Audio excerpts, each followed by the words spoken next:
Um, yeah, should I be shooting in manual or auto?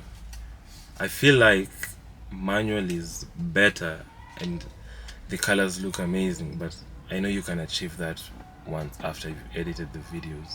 So I think I'll be shooting in auto. Auto is less work because right now I'm shooting in auto and like, it's perfect.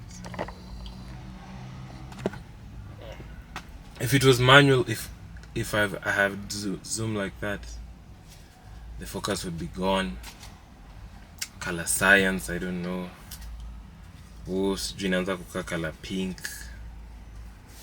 So I'm gonna be shooting in auto for now. But if it's a huge project, manual. For vlogs and shit, auto. Yeah. So like yeah, I'm back on my grind. Back on my grind.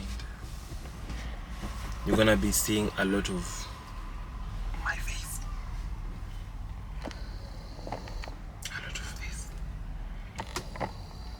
And I won't let you guys down.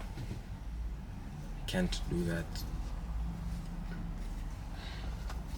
So yeah. See you on the next post.